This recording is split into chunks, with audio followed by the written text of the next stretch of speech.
말씀 묵상하겠습니다. 함께 기도하겠습니다. 하나님, 하나님의 말씀을 깨닫는 지혜를 주시옵소서.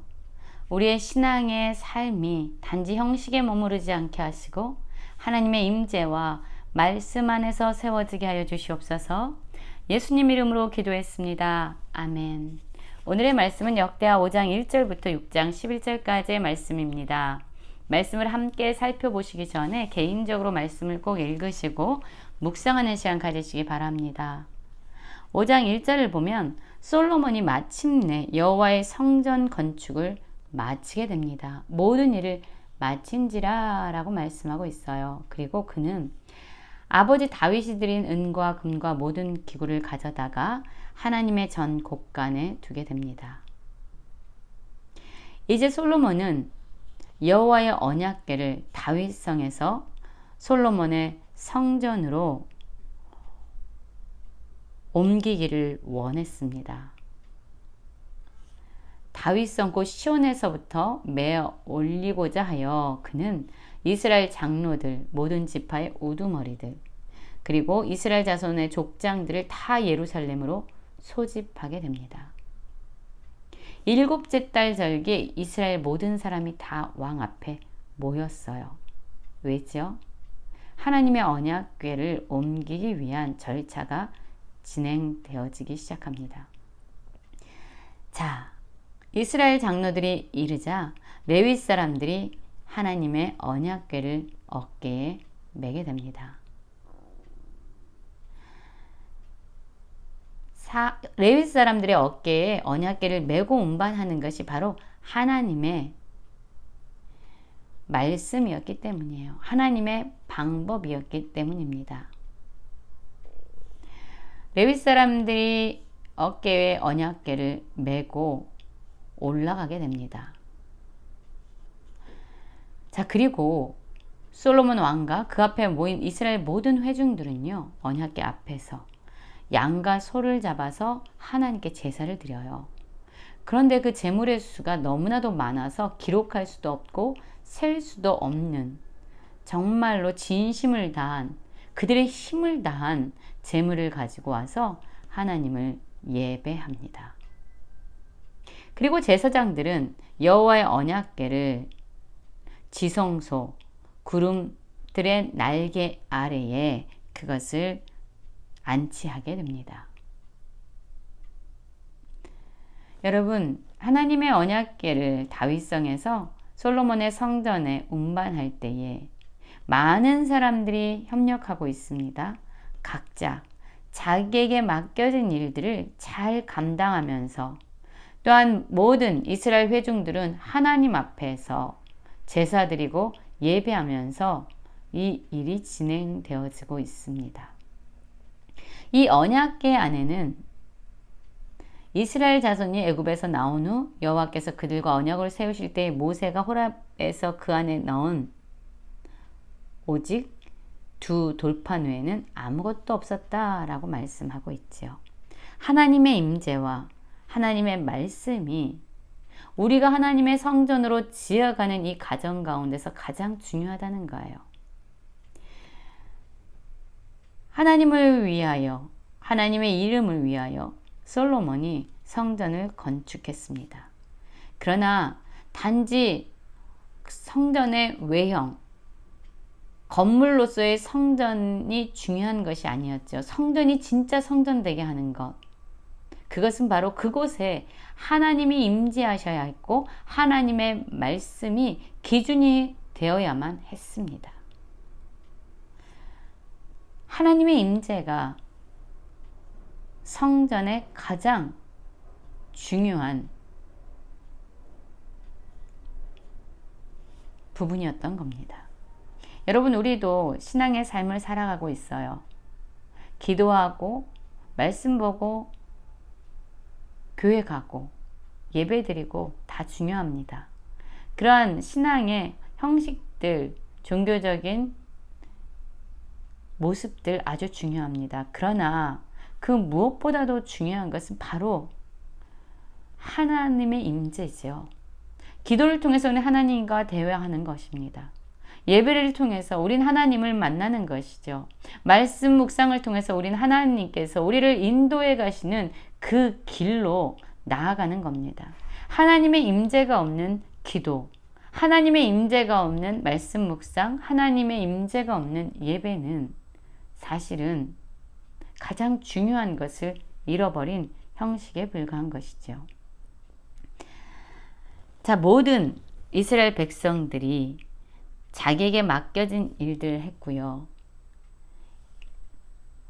5장 11절을 보면 제사장들이 그 반열대로 하지 않고 스스로 정결하게 하고 성소에 있다가 나오매 노래하는 레위 사람 아삽과 헤만과 여두둔과 그의 아들들과 형제들이 다 세마포를 입고 제단 동쪽에 서서 재금과 비파와 수금을 잡고 돈 나팔 부는 제사장 120명이 함께 서 있다가 나팔 부는 자와 노래하는 자들이 일제히 소리를 내어 여호와를 찬송하며 감사하는데 나팔 불고 재금치고 모든 악기를 울리며 소리를 높여 여호와를 찬송하여 이르되 선하시도다.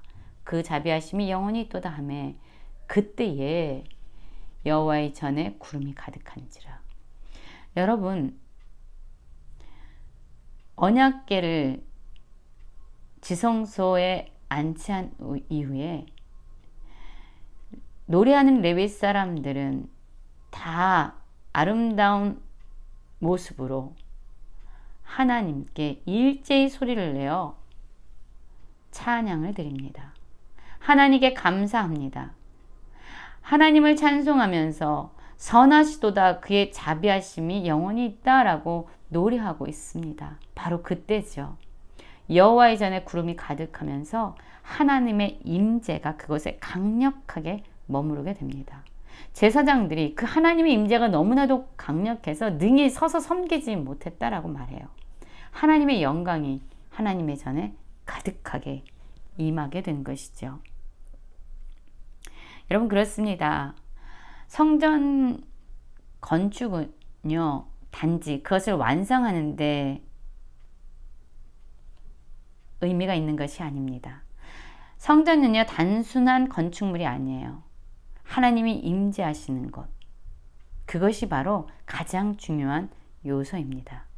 그리고 이 언약궤 안에 돌판이 있었다는 것은 하나님과 이스라엘 백성 사이에 무엇보다도 중요한 것은 바로 하나님이 주시는 말씀, 그 말씀이라는 것을 우리는 꼭 기억해야 합니다. 모든 백성들이 함께 수고하고 협력하면서 나아갔을 때 하나님의 임재가 그곳에 강력하게 임하게 됩니다. 우리의 신앙의 삶도 형식에 머무르지 않고 하나님의 임재와 말씀 안에 있어지길 원합니다. 우리 교회의 모든 성도님들이 한마음이 돼서 하나님이 주신 각자의 위치에서 하나님을 섬기며 나아가기 원합니다. 우리의 예배가 형식적인 예배로 끝나는 것이 아니라 온 마음을 다한 찬양과 감사로 드려지는 예배가 되기 원합니다. 그리고 예배를 통해서 살아계신 하나님을 만나는 우리 모두가 되었으면 좋겠습니다. 6장입니다. 자, 그때에 하나님의 임재가 그 성전에 가득했을 때에 솔로몬이 말하지요.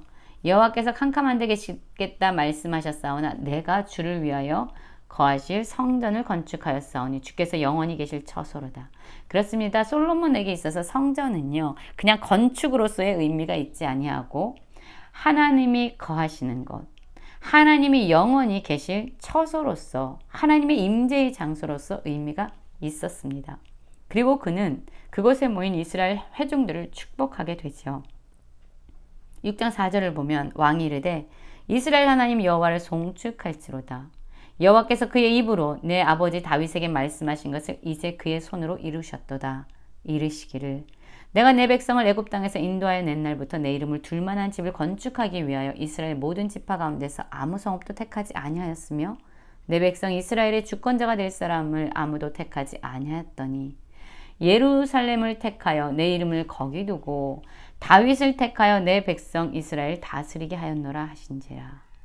내 아버지 다윗이 이스라엘 하나님 여호와의 이름을 위하여 성전을 건축할 마음이 있었더니 여호와께서 내 아버지 다윗에게 이르시되 내가 내 이름을 위하여 성전을 건축할 마음이 있으니 이 마음이 내게 있는 것이 좋도다. 그러나 너는 그 성전을 건축하지 못할 것이요 내 허리에서 나올 내 아들 그가 내 이름을 위하여 성전을 건축하리라 하시더니 이제 여호와께서 말씀하신 대로 이루셨도다. 내가 여호와께서 말씀하신 대로 내 아버지 다윗을 대신하여 일어나 이스라엘 왕이 앉고 이스라엘 하나님 여호와의 이름을 위하여 성전을 건축하고 내가 또 그곳에 여호와께서 이스라엘 자손과 더불어 세우신 언약을 넣은 궤를 두었노라 하니라. 여러분 지금 무엇을 이야기하고 있는 것입니까? 솔로몬은 하나님의 성전을 지은 것이 자신이 지혜로워서 자신이 힘이 있어서 자신이 능력이 있어서 지었다라고 이야기하지 않습니다. 이 성전은 하나님께서 친히 그가 말씀하신 대로 그가 계획하신 대로 그가 원하시는 대로 그가 선택한 사람을 통해서 그의 방법대로 지으셨다. 성전은 하나님께서 친히 말씀을 이루신 하나님의 언약이 신실하게 성취된 그러한 성전으로서 솔로몬은 해석하고 있습니다. 그렇습니다, 여러분. 솔로몬은 성전 건축을 자신의 업적으로 여기지 않았어요. 그것은 하나님께서 행하신 일임을 그는 선포하고 있습니다. 하나님을 위해서 성전을 건축하려고 했던 다윗의 그 마음을 귀하게 여기셨지만 하나님은 하나님의 계획대로 하나님의 시간에 하나님의 방법대로 성전을 건축하게 하셨습니다. 여러분 우리의 삶 속에서 이루어지는 모든 일들은 내 능력, 내 지혜 때문이 아니지요. 하나님의 말씀, 그 말씀이 성취된 결과입니다. 하나님께서 우리의 삶의 주인이 되십니다. 또한 다윗의 이러한 선한 마음을 하나님께서 기뻐하신 것처럼 우리도 하나님을 위해서 무엇을 할 수 있을까 고민하면서 하나님께 기쁨이 되는 그런 마음을 가지며 살기 원합니다.